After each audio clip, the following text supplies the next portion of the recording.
제가 집에서 종종 듣는 말이 있습니다. 저희 아내가 한 번씩 하는 말이 애들 그만 차별하세요 라는 말이에요.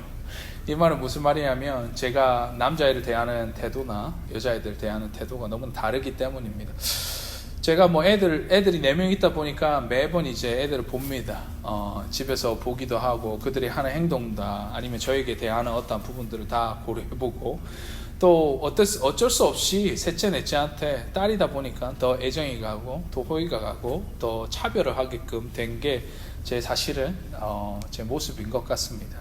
그래서 남자애들이 와서 아빠 이거 뭐 해주세요 이러면 귀찮은 듯이 저리 가라 얘기할 때는 애들이 정말 차별 대우하듯이 그렇게 대하는 반면에 딸들이 오면 저도 모르게 아이고 뭘 원하니? 아빠가 뭘 해줄까? 이렇게 태도 자체가 너무나 달라지는 모습을 보고는 제 아내가 저에게 대해서 차별 그만해라고 이렇게 말합니다. 근데 제가 한 가지 여러분께 질문 하나 하겠습니다. 차별이라는 것이 이게 나쁜 겁니까? 아니면 좋은 겁니까? 사실 성경에서는 오늘 우리가 말했듯이 차별, 구분 이렇게 번역이 되어 있지만 더 정확한 말에는 호의라는 말이 오히려 더 맞는 말일 것입니다. 내가 호의를 베풀고 호의를 표하며 내가 누구를 좋아하는 모양, 본새 아니면 그런 어떤 마음들을 표출하는 것이 오늘의 말하고 있는 차별이라는 단어로서 오늘 성경 말씀을 말씀하고 있는 것이죠.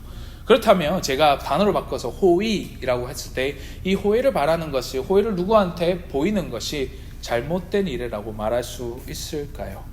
사실은 없죠. 왜냐하면 이 단어 자체는 어떻습니까? 우리에게 마음이 가는 사람들 아니면 내가 뭔가를 해주고 싶은 마음이 있는 사람들에게 당연히 자연스럽게 드러나는 행동이자 우리가 하고 싶은 일일 것입니다. 근데 성경 말씀은 너희가 차별하지 말라라고 말합니다. 야고보 사도는 오늘 본문 1절 말씀에 뭐라고 말하냐면 사람을 차별하여 대하지 말라라고 말합니다. 이 말은 무슨 말이냐면 너희 호의를 베푸는 것을 하지 말라라고 하는 말과 같습니다. 근데 어떠한 상황에서 이러한 것들 어떤 사도 야고보가 왜 이런 말을 하게 됐는지 오늘 본문의 말씀을 좀 더 집중적으로 바라보면서 우리가 좀 더 공부해봤으면 시간을 가지도록 하겠습니다. 오늘 첫 번째 우리가 말씀입니다. 우리 1절 말씀 한번 다시 보겠습니다. 내 형제들아 영광의 주 곧 우리 주 예수 그리스도에 대한 믿음을 너희가 가졌으니 사람을 차별하여 대하지 말라라고 말합니다. 분명히 야고보 사도는 뭐라고 말합니까? 차별하지 말라, 호의를 베푸지 말라 라고 말하고 있는 것이죠. 영어 성경에는 이게 you must not show favoritism 이라는 단어로 사용되었고 어떤 다른 영어 성경에 보면 너희가 호의를 주는 것을 하지 말라라고 말하고 있습니다. 근데 이 상황에서 어떤 상황에 놓여 있길래 왜 야고보 사도는 호의를 베푸는 것조차도 너희는 자제를 하고 하지 말라라고 얘기하고 있는 것입니까? 사실은 이 성경 말씀과 야고보 사도가 말씀하고 있는 내용들을 조목조목 따져보고 좀 더 자세히 보기 위해서는 그 다음 절에 나와 있는 어떤 사항들과 연결해서 한번 상황들을 살펴보며 우리가 이 말씀을 좀 더 해석해 봤으면 좋겠습니다. 그래서 2절에서부터 4절 말씀 한번 다시 볼게요. 제가 한번 읽겠습니다. 만일 너희 회당에 금가락지를 끼고 아름다운 옷을 입은 사람이 들어오고 또 남루한 옷을 입은 가난한 사람들이 들어올 때에 너희가 아름다운 옷을 입은 자를 눈여겨보고 말하되 여기 좋은 자리에 앉으소서 하고 또 가난한 자에게 말하되 너는 거기 서 있든지 내 발등상 아래 앉으라 하며 너희끼리 서로 차별하며 악한 생각으로 판단하는 자가 되는 것이 아니냐라고 말합니다. 어떤 상황입니까? 교회 안에 그 당시에 초대교회 안에 여러 부류의 사람들이 있습니다. 그 부류의 사람들 중에서 가난한 자도 있었고 부한 자도 있었다는 것입니다. 근데 문제는 뭐냐면 그 당시의 상황들로 인해서 어떻게 보면 당연히 뭐 사회적인 지위가 다를 수도 있고요. 사회적으로 돈을 많이 버는 직업을 가진 사람일 수도 있고 아닌 사람들일 수 있고 어떤 사람들은 노예 신분으로 해서 교회로 왔는데 어떻게 보면 사회적 지위의 어떤 영향과 어떻게 보면 경제적인 여건을 해서 당연히 사람들이 구분돼서 불안정한 이 인생 가운데서 부한 자도 생길 수도 있고 가난한 자도 생길 수 있는 거지 않습니까? 근데 문제는 뭐냐면 그걸 두고 교회 안에서 어떤 시비 시비가 걸렸냐면 어떤 일들이 벌어지고 있냐면 부환자들에게는 좀 더 호의를 베풀고 차별하는 어떤 행동들이 생겨났던 것입니다. 제가 한번 여러분께 여쭤보고 싶어요. 솔직히 우리가 차별하고 어느 호의를 베풀 때에 어떤 부분에 있어서는 내가 내한테 좀 더 이익이 되는 사람들, 아니면 내가 좋아할 만한 것들을 가진 사람들에게 호의를 더 많이 베푸는 것이 당연한 일이지 않습니까? 내가 생각해도 이 사람은 정말 성품적으로 좋고 내가 같이 있어도 너무 행복하고 기쁘면 호의를 베푸는 것이 당연한 거죠. 또 한편으로는 직장 안에서 우리가 좀 더 높은 사람에게 잘 보이고 싶은 마음, 어떻게 보면 내 호의를 보고 싶은 마음, 아니면 내가 좀 더 이 사람에게는 다른 사람보다는 좀 더 잘해주고 잘 보이고 잘 대하고 싶은 게 사람의 사실은 본성적인 어떻게 보면 모습인 것입니다. 저 역시도 마찬가지입니다. 어떤 사람이 있으면 이 사람이 나에게 도움이 될 수 있는 어떤 여건과 환경이 된다면 저 역시도 어느 정도는 더 신경을 쓰게 되는 거죠. 또한 이 사람이 나에게 관심이 있다. 또한 나에게 좀 더 많은 것을 줄 수 있는 사람이다. 세상적으로 따지지 않아도 사실은 마음이 가는 곳이 어떻게 보면 우리의 자연스러운 본성의 이치일 것입니다. 근데 문제는 뭐냐면 세상 가운데에 그런 일들이 부지기수로 일어나는 가운데에 교회는 달라야 된다라고 야고보 사도는 말하고 있는 것이죠. 교회 안에서 부환자도 있고 가난한 자도 있습니다. 근데 교회 안에서 부환자들, 그때 당시에 부환자들이라면 유력한 자요, 또한 지위적으로 높은 자리에 있는 사람이었으며 그 가운데에 교회의 재정적인 어떤 많은 부분에서 감당할 수 있는 사람들이 있었을 것입니다. 금가락지를 끼고 좋은 옷을 입고 교회에 나타나고 회당으로 그들이 옵니다. 그때에 이 사람들은 어떻냐? 그 교회 안에서도 믿는 사람들이 이 부환자들을 좀 더 좋은 자리로, 좀 더 호의를 베풀고, 좀 더 차별적인 대우를 하면서 가난한 사람들은 내어버리고 그 사람들을 돌보는 일에 너무나 뭐라 하죠? 이거를 너무나 이제 소홀히 했던 것이 그때 당시에 야고보 사도가 가지고 있었던 그 교회의 문제점이었다는 것이죠. 그것을 두고 5절부터 7절 말씀을 이렇게 비난하고 야고보 사도가 말하고 있습니다.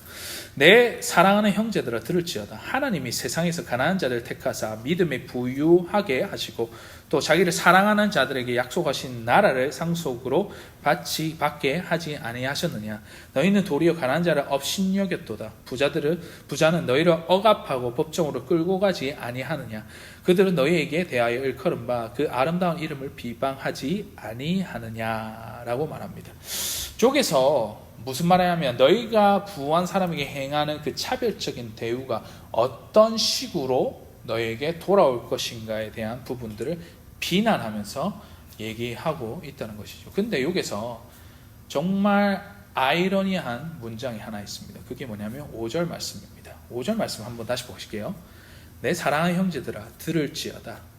하나님이 세상에서 가난한 자를 택하사 믿음에 부요하게 하시고 또 자기를 사랑하는 자들에게 약속하신 나라를 상속으로 받게 하지 아니하셨느냐. 자, 여기서 단순히 야고보 사도가 너희가 부한 자들을 섬김에 있어서 너희가 부한 자들에게 차별 대우하기 위해서 하기 때문에 나는 가난한 자들을 어떻습니까? 가난한 자들을 좀 더 이 사람들을 챙기기 위해서 이런 표현을 썼다고 얘기한다면 이거는 좀 더 잘못된 어떤 해석 방법일 거예요.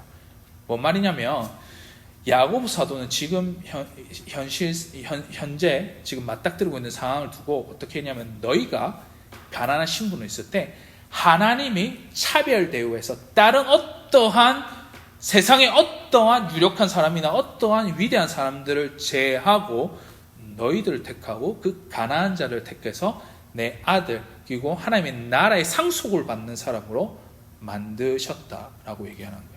근데 여기서 제가 한 가지 설명드리고 여러분께 질문하고 싶습니다. 그렇다면 야고보 사도가 차별하지 말라라는 표현과 지금 하나님께서 차별적으로 우리를 택하여서 우리를 상속자로 선택하신 거와 너무나 이해상충이 생기지 않습니까? 야고보 사도는 차별하지 말라 이랬는데 하나님은 이미 우리에게 차별 대우적인 어떤 행동을 우리에게 하고 있다는 것이죠.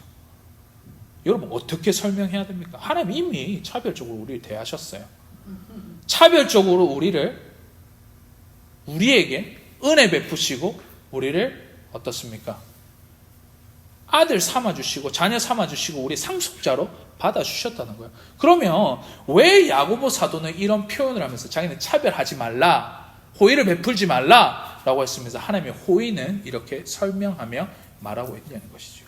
이 말은 무슨 말이냐면 호의, 차별이라는 것은 사실은 당연한 우리의 본성적인 어떻게 보면 행위입니다. 내가 좋아하는 사람에게 좀 더 차별 대우하고 내가 좀 더 어떻게 보면 호의를 베푸는 것은 너무나 당연한 이치라는 것이죠. 근데 문제는 뭐냐면 교회 안에서는 세상의 이치를 따라가는 것이 아니라 하나님이 그럼에도 불구하고 너희가 호의를 베풀지 못하는 사람들의 조건과 어떻게 보면 그런 인물들에게까지도 그런 사람들에게까지도 그런 그룹 안에서도 너희가 이러한 호의를 똑같이 베풀어라 라고 말씀하는 것을 야고보 사도가 이러한 표현으로 인해서 말씀하고 있다는 것이죠. 그저 어떤 사람이 차별 대우니까 성경에서 차별 대우지 마세요 라고 똑같이 대해주세요 라고 하는 것은 사실은 성경적이지 않습니다. 차별하는 것은 당연한 이치죠. 이 사람은 더 좋으니까 차별하는 거죠. 더 호의를 베푸는 거죠. 그런데 그리스도인 우리가 가져야 되는 것은 그럼에도 불구하고 우리가 본성을 뒤엎고 이 사람에게 더 호의가 감에도 불구하고 어떻습니까? 내가 호의를 베풀지 못하는 상황과 베풀지 않아도 될 마음의 상태임에도 불구하고 그것을 어떻습니까? 그들에게 동일하게 더 호의를 베풀라라고 사도 야고보는 말씀하고 있다는 것입니다. 그러면서 8절부터 9절, 10절, 11절 말씀은 이상한 표현들과 설명들이 나오게 돼요. 제가 한번 읽어보겠습니다. 8절과 9절, 10절, 11절 말씀까지입니다. 너희가 만일 성경에 기록된 대로 내 이웃을 사랑하기를 내 몸과 같이 하라 하신 최고의 법을 지키면 잘한 것이거니와 만일 너희가 사람을 차별하여 대하면 죄를 짓는 것이나 율법이 너희에게 범법자로 정죄하리라. 누구든지 온 율법을 지키다가 그 하나를 범하면 모두 범한 자가 되나니 간음하지 말라 하시니가 또 살인하지 말라 하셨은즉 내가 비록 간음하지 아니하였어도 살인하면 율법을 범하는 자가 되느니라 라고 말합니다. 자, 여기서 갑자기 율법에 대한 얘기를 최고의 법이 있습니다. 하나님 사랑, 이웃사랑. 이웃사랑에 대한 마음이 있으면 너희가 차별적으로 대하는 것들이 어떻습니까? 죄를 범하는 것이다 라고 말하면서 또 어떤 말을 하냐면 간음한 자와 살인한 자의 어떤 비유로 됩니다. 근데 여러분들 알다시피 율법이라는 것은 율법이 우리가 말하는 200개 넘는 어떤 거대한 율법적인 어떠한 하라 하지 말라 이런 율법의 어떤 리스트를 다 있는데 그 중에서 하나만 범하여도 어떻습니까? 이 율법 전체를 우리가 범하는 그 일들이 구약시대 때 지켜지는 율법의 시스템이었다는 것이죠. 그래서 내가 비록 간음하진 않았지만 살인을 하였다. 아니면 살인을 하지 않았지만 간음하였다. 이러면 율법을 모든 것을 범하게 되는 것이 율법의 어떤 시스템이라는 거죠. 왜 이런 얘기를 했을까요? 왜 이런 말을 야고보 사도는 우리에게 말씀하고 있는 것입니까? 그 말은 무엇이냐면 너희가 하고 있는 사실은 호의를 베풀고 차별을 하는 것은 단지 그 사람들에게만 했기 때문에 잘못이라는 것을 말씀하고 있다는 것이죠. 내가 본성을 뒤집고 당연히 호의를 베풀고 싶은 사람에게 호의를 베풀고 차별하는 것은 당연한 이치야. 하나님도 그렇게 하셨어. 그렇지만 내가 말하고 싶은 것은 너희가 이런 차별을 내었고 그리스도인으로서 하나님께서 그럼에도 불구하고 가난한 자들과 비루한 자들과 어떻게 보면 궁지에 몰려있는 자들, 피로에 있는 자들, 약한 자들을 챙기는 것이 너희의 임무야. 그렇기 때문에 차별 대우하는 것이 이 사람에게 뿐만 아니라 이 사람들에게도 똑같이 차별 대우하고 이 사람들에게 호의를 베풀라고 성경 말씀을 말하고 있는 것이죠. 그러면서 한 말이 12절 말씀과 13절 말씀에 이르는 너희가 자유의 율법대로 심판받는 자처럼 말도 하고 행하기도 하라. 국률을 행하지 않은 자들에게 국률이 없는 심판이 있으리라. 국률은 심판을 이기고 자랑하느니라 라고 말합니다. 자, 사도 야고보가 너희들 알았지? 차별하는 것, 그 차별 자체, 호의를 베푸는 것 자체는 문제가 안 되는데 너희가 지금 하고 있는 것은 그리스도의 부분적인 호의를 베품에 의해서 이것은 잘못됐다고 얘기하는 거야. 그렇다면 교회 안에서는 최소한 우리는 가난한 자들과 부유한 자들과 이런 거와 상관없이 모두에게 호의를 베푸는 그리스도의 사랑을 실천하는 사람들이 너희가 되어야 된다라고 말하면서 뭐라 합니까? 너희가 자유의 율법대로 너희 마음에 일으키는 대로 너희가 율법에 매여서 하는 것이 아니라 그 자유함의 마음의 자세로서 이 사람을 섬기고 이 사람을 호의를 베풀며 이 사람들에게 그리스도의 사랑을 전하는 것이 너희가 해야 되는 일일 것이다 라고 말씀하고 있는 것이죠. 그래서 마지막에 뭐라고 합니다? 국률은 심판을 이기고 자랑하느니라. 너희 마음의 차별, 그것이 단지 니한테 이익이 된 사람들만 쫓아가서 차별 대우하는 것이 아니라 비록 너에게는 부지기수로 도움을 청하고 너에게는 지금 당시에 이익이 되지 않는 사람들이라 할지라도 그 사람에게조차도 호의를 베풀고 너희가 차별하며 또한 그 가운데에 너희의 사랑을 베풀라라고 말하는 것이라 말입니다.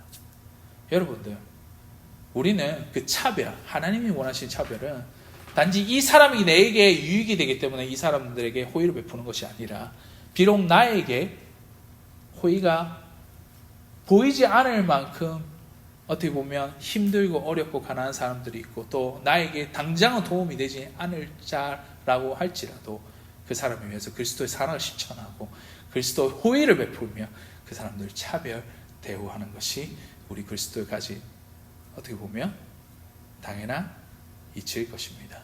그래서 차별하는 것, 그 자체가 문제가 아니라 차별하는 우리의 마음 상태가 문제라는 것이죠. 사실은 저도 많은 차별을 합니다. 우리 애들도 차별하죠. 다른 경우에는 내가 마음이 가는 사람들에게 차별하죠. 그리고 내가 호의를 더 베풀고 싶은 사람들은 또 있습니다. 나에게 좋은 사람들, 나에게 좀이라도 마음이 가는 사람들. 당연히 우리가 호의를 베푸는 것이 다 동일할 수 없지 않습니까? 같은 집안의 애들과 같은 집안의 사람들에게도 조금씩의 다른 유형의 차별과 어떻게 보면 호의의 정도가 있을 수 있습니다. 그런데 그럼에도 불구하고 우리는 그리스도인이지 않습니까?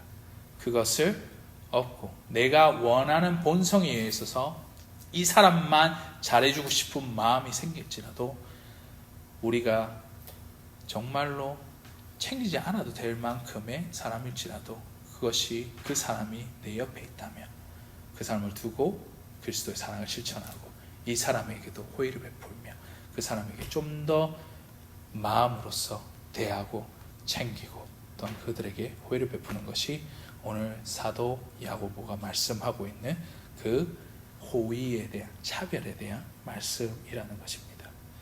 그래서 저는 여러분께 과감히 말씀드립니다. 혹시 주위에 내가 저 사람만은 내가 별로 대하고 싶진 않아.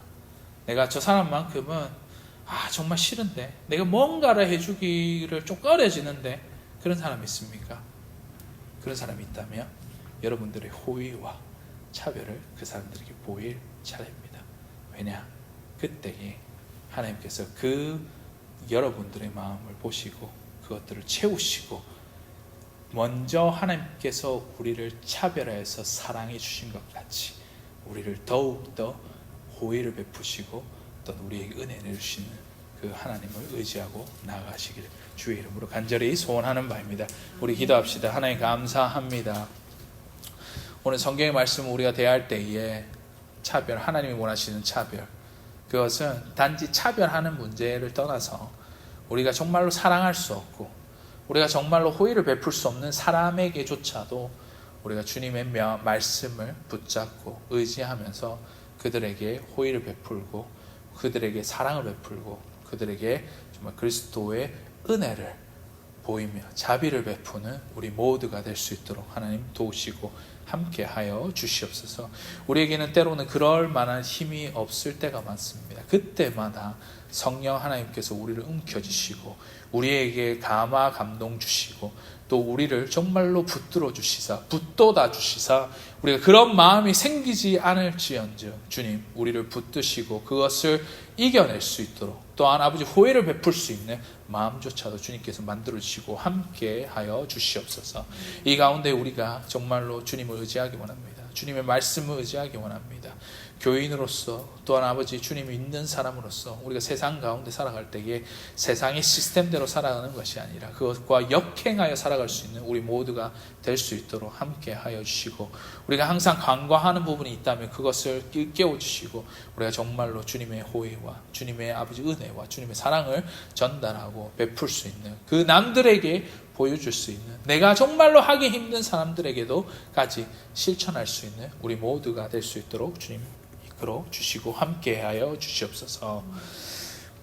축도하겠습니다. 지금은 우리 주 예수 그리스도의 은혜와 하나님의 사랑과 성령님의 교통하심이 이 자리 머리 숙인 주의 본속, 주의 자녀, 주의 백성 위에 정말 주님이 원하시는 차별, 그 호의를 베푸는 것이 단지 내가 좋아하는 사람들에게 호의를 베푸는 것이 뿐만 아니라 내가 정말로 어렵고 힘들고 대하기 어려운 그런 사람에게조차도 그리스도의 사랑을 전할 수 있는 그 마음을 주님 요구하고 갈급하며 갈구하는 이 자리 머리 숙인 모든 주의 백성 위에 지금으로부터 영원토록 항상 함께 있을지어다.